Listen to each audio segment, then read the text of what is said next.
जय श्री कृष्ण। आप सभी को पौष मास की पूर्णिमा की ढेरों शुभकामनाएं।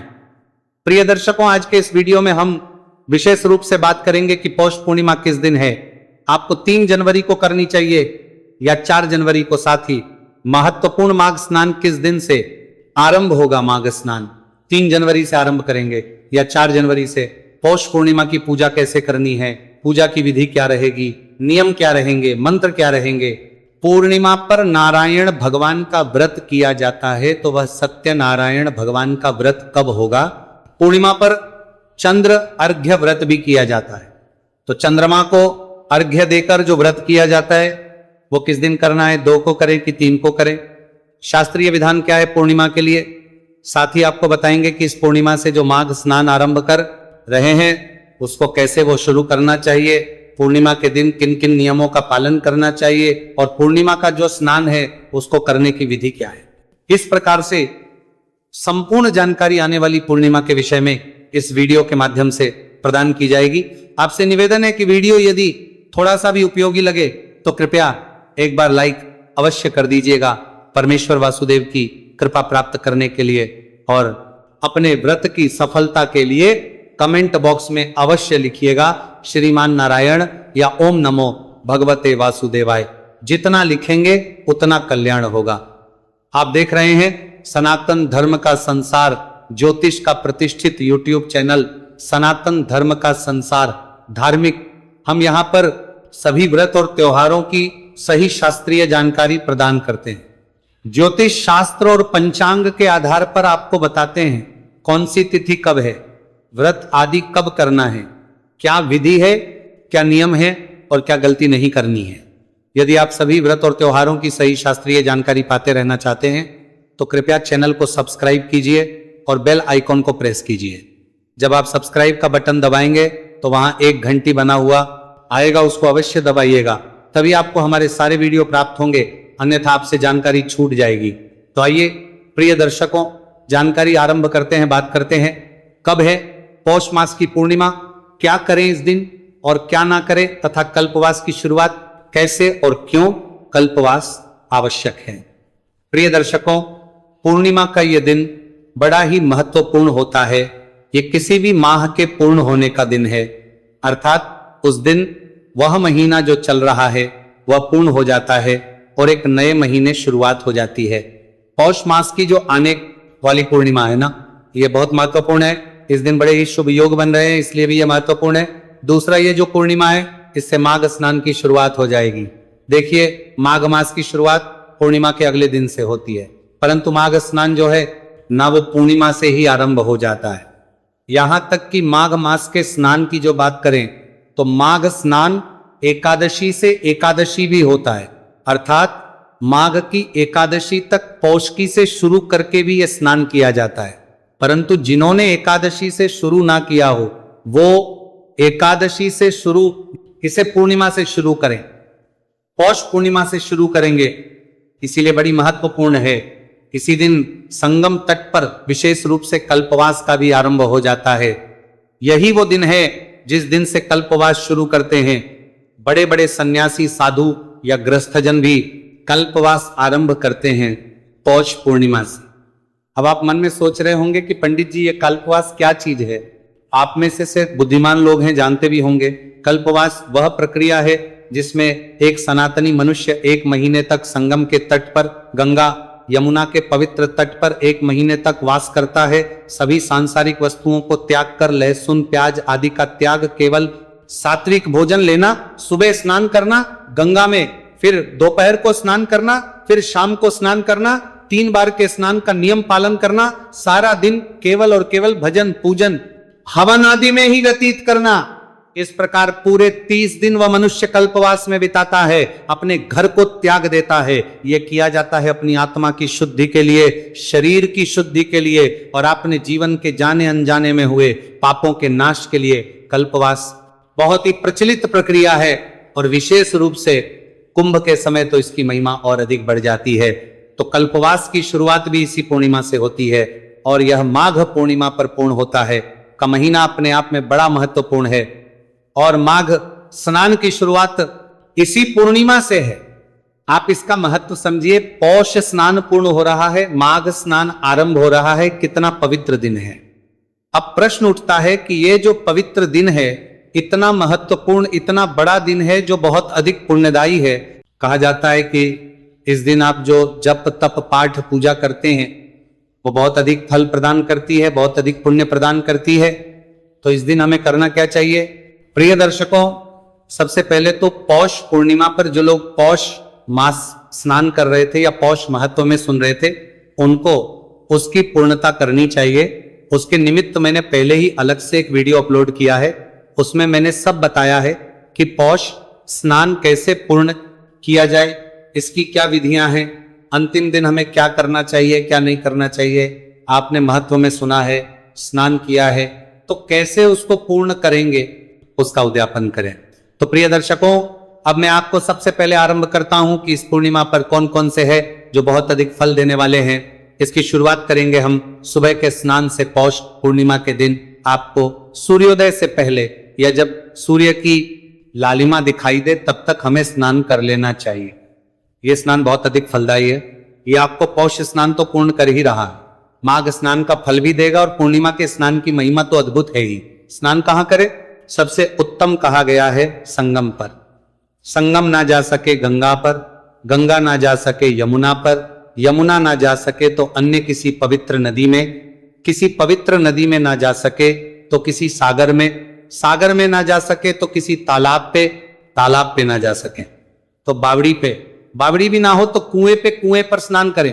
कुएं भी आजकल रहे नहीं, शहरों में तो सब घरों में रहते हैं, तो आप क्या करें, जो लोग घरों में रहते हैं सबके पास नल से जल आता है, तो आप जो का पानी भरते हैं जिस पात्र में, उसमें पहले थोड़ा सा गंगा जल डालिए और थोड़े से डालिए काले तिल, उससे हर हर गंगे बोलते हुए स्नान कीजिए।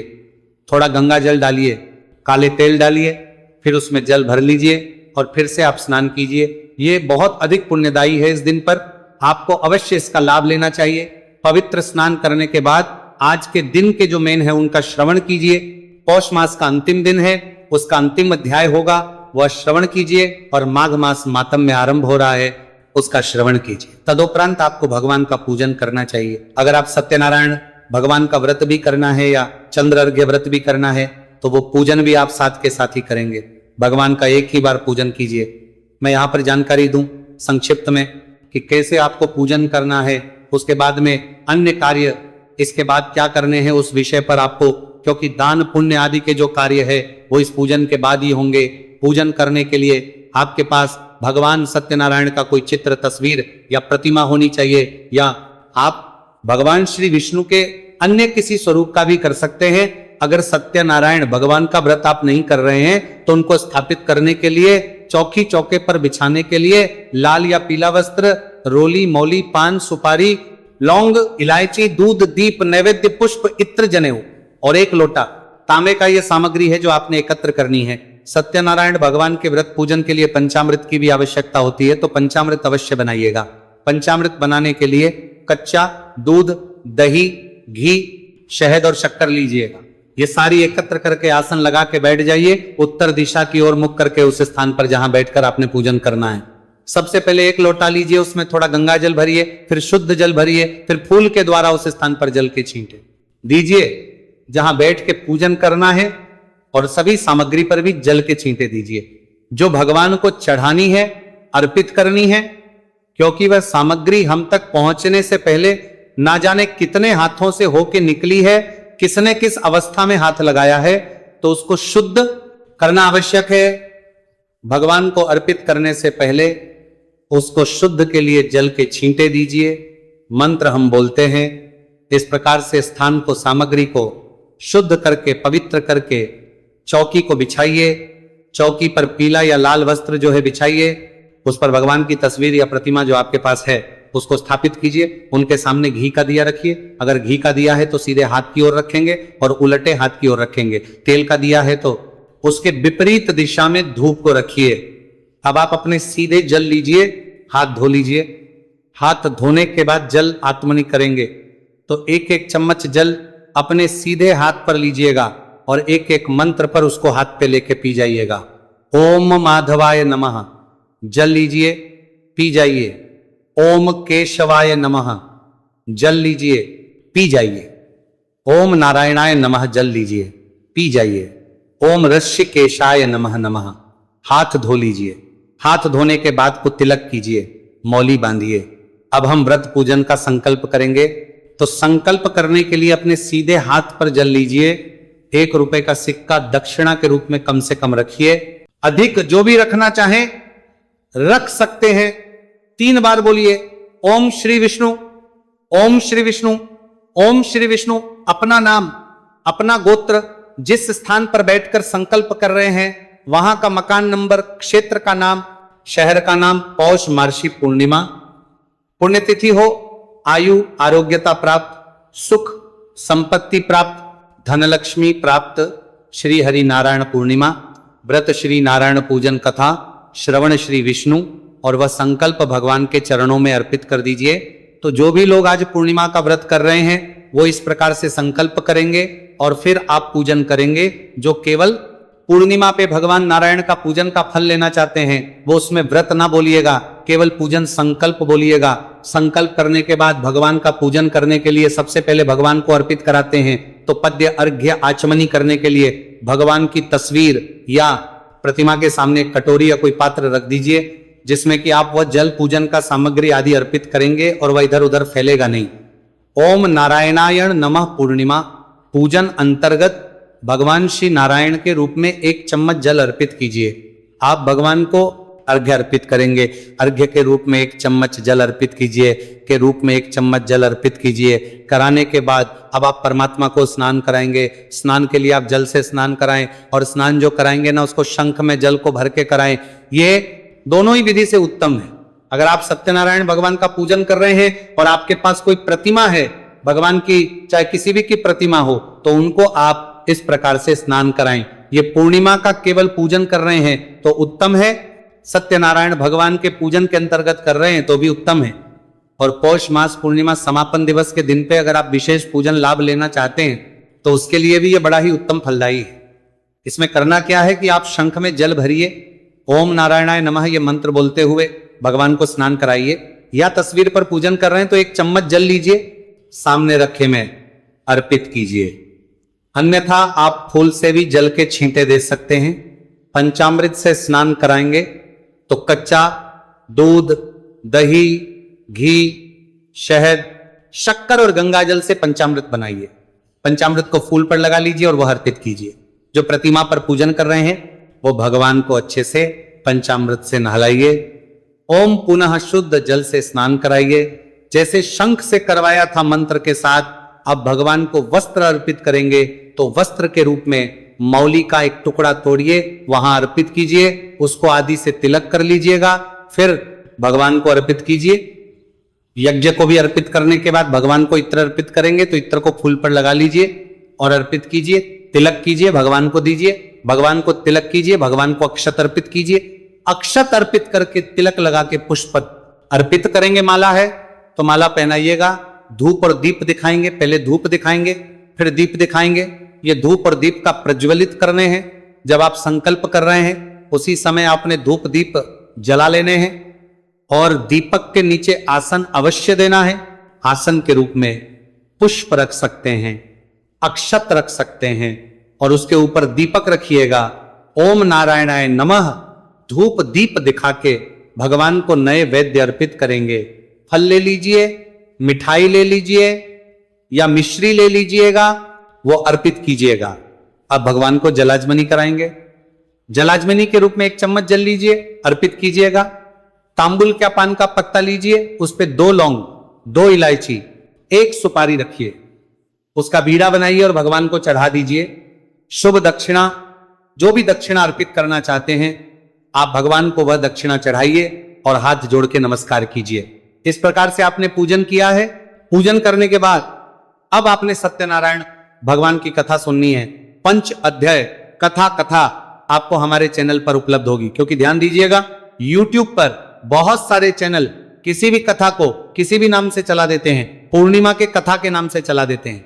इस दिन केवल और केवल सत्यनारायण भगवान की कथा ही सुनी जाती है, जो 5 अध्यायों में पूरी होती है और लगभग 35 मिनट की होती है। वो हमारा वीडियो भी 35-40 मिनट का होता है, क्योंकि हम आरती भी साथ में करते हैं सत्यनारायण भगवान की, जिससे कि आपको कहीं और कुछ ढूंढना नहीं पड़ता। तो कथा सुनिए, आरती कीजिए, आरती करने के बाद फिर आप भगवान को भोग लगाएंगे। तो बनाइए, भोग बनाइए। भोग किस चीज का बनता है? भगवान सत्यनारायण को भोग बनेगा, पंजीरी का सवाया प्रसाद बनाया जाता है, पंजीरी बनाइए। उसमें केले अवश्य रख लीजिएगा काट के, और पंचामृत बनाइए और वो सब थाली में सजा के भगवान के सामने रखिए। तुलसी दल उसमें रखिए, पर्दा कर दीजिए। मंत्र हम बोलते हैं, ताली बजाइए, पर्दा हटा दीजिए, जलाजमनी कराइए, चम्मच में जल लीजिए, चारों तरफ घुमा के थाली की ओर छोड़ दीजिए, हाथ जोड़ के नमस्कार कीजिए, थाली वहां से उठा लीजिए, ये प्रसाद बाकी प्रसाद में मिला दीजिएगा। इसके बाद ब्राह्मण के निमित्त, जो कथा के निमित्त आपने दान दक्षिणा देनी है वो कीजिए। संभव है तो ब्राह्मण को भोजन आदि कराइए, उनको दान दक्षिणा देके विदा कीजिए। पारिवारिक जन है उन सबको प्रसाद दीजिए, और उसके बाद जब आप स्वयं भोजन ग्रहण करेंगे तो आप स्वयं भी पहले ये प्रसाद खाएंगे, फिर भोजन ग्रहण करेंगे। ध्यान दीजिए कि पूर्णिमा का व्रत यदि आप कर रहे हैं तो ये सायंकाल को पूजा का विधान तो कहा गया है, परंतु बहुत से लोग जो हैं 12 बजे के बाद इस पूजन को कर लेते हैं, और इसमें कोई दोष भी नहीं है, कर सकते हैं। पर भोजन जो आपने करना है, व्रत जो खुलेगा वो सायंकाल को ही खोला जाएगा। एक बात का ध्यान दीजिएगा कि ये तो आपके व्रत की विधि हो गई, कैसे आपने वो करना है। ये पूजन करने के बाद आज कुछ विशेष दान करना चाहिए। तिल के दान का बड़ा महत्व है, जितना तिल दान कर सकें तिल दान कीजिए, अन्न दान कीजिए, जल दान कीजिए। आज का दिन स्नान के लिए, भगवान नारायण की पूजा के लिए और कथा श्रवण के बाद दान के लिए बना है। जितना करेंगे उतना उत्तम फलदायी रहेगा। एक बात का ध्यान दीजिएगा कि आज के दिन आपको दूसरे का अन्न नहीं खाना है, और आज के दिन किसी भी पेड़ पौधे से पत्ते छोड़िए, तुलसी माता से पत्ते नहीं उतारने हैं। ध्यान दीजिएगा, आज के दिन पत्ते नहीं तोड़े जाते हैं। ये पुराणों के अनुसार बता रहा हूं मैं, जो पुराणों में लिखा है। तो माता से आज पत्ते ना उतारिएगा, फूल पत्ते आज ना तोड़िएगा। दूसरा, आज के दिन दूसरे का अन्न नहीं खाना है। अपने पिता के घर पे, भाई के घर पे, ननिहाल में या ससुराल में, इन स्थानों पर खा सकते हैं, बाकी किसी का नहीं खाना है। अब प्रश्न उठता है, पंडित जी यदि गलती से किसी का खा लिया जाए तो क्या करें? तो तभी संकल्प कीजिए, मन में भगवान से प्रार्थना कीजिए कि प्रभु मैंने ये जो अन्न खाया है इसके बदले में उतना ही अन्न में कल दान करूंगा, बस मुझे इस अपराध के लिए क्षमा कीजिए। और अगले दिन दान अवश्य। इस प्रकार से आपने नियमों का पालन करना है। माघ स्नान की शुरुआत हो रही है, माघ स्नान का वीडियो अवश्य देखिएगा, बड़ा महत्वपूर्ण है ये, और माघ मास महात्म्य अवश्य सुनिएगा। इस प्रकार से आपने पूर्णिमा का पूर्ण रूप से लाभ लेना है। अब बात आती है कि पूर्णिमा है कब। प्रिय दर्शकों, पूर्णिमा तिथि जो है 2 तारीख को श्रायण काल को शुरू होगी। 6 बजे के बाद कुछ स्थानों में 6:15 बजे, 6:30 बजे, किसी में 6:45 बजे, इस प्रकार से शुरू होगी रही है। और 3 तारीख को सूर्य के मुख से रहेगी और लगभग 3:15 बजे, 3:30 बजे और 3:45 बजे तक रहेगी। ये मैं इसलिए बता रहा हूं क्योंकि मेरा समय अलग अलग होता है। उदय तिथिमान के अनुसार पूर्णिमा रहेगी 3 तारीख को, और अगर हम बात करें कि 2 तारीख को करने का कोई लाभ नहीं है, क्योंकि 2 तारीख को सूर्यास्त के बाद पूर्णिमा आ रही है, इसीलिए 2 का कोई औचित्य नहीं है। 3 तारीख को केवल पौष पूर्णिमा है। अब बात आती है कि पौष पूर्णिमा की पूजा आपने कब करनी है, तो शनिवार ही ये जो है पूर्णिमा रहेगी, और पूजा के लिए शुभ समय रहेगा 9:15 बजे से और 10:15 बजे तक शुभ का चौघड़िया है। इसके अतिरिक्त अगर हम उदय की बात करें तो चंद्र उदय होगा इस दिन शाम को 6:12 पर। चंद्र उदय सभी स्थानों पर अलग अलग समय पर होता है, यह दिल्ली के अनुसार समय है। आप अगर अपने शहर के अनुसार जानना चाहते हैं तो कमेंट बॉक्स में लिख के पूछ लीजिएगा, हम आपको आपके शहर का भी समय प्रदान करेंगे। यदि जानकारी पूर्णिमा के विषय में कि क्या है पौष पूर्णिमा का महत्व, किस प्रकार से आपको पूजन आदि करना है और क्या समय आदि रहेगी, जानकारी को जितना हो सके आपको शेयर कीजिए, जिससे कि सभी लोग सही जानकारी प्राप्त कर सकें। और आने वाली सकट चौथ का वीडियो चैनल पर उपलब्ध है, उसका लाभ अवश्य लीजिएगा। भगवान कृष्ण सब पर कृपा करें। हरे कृष्ण।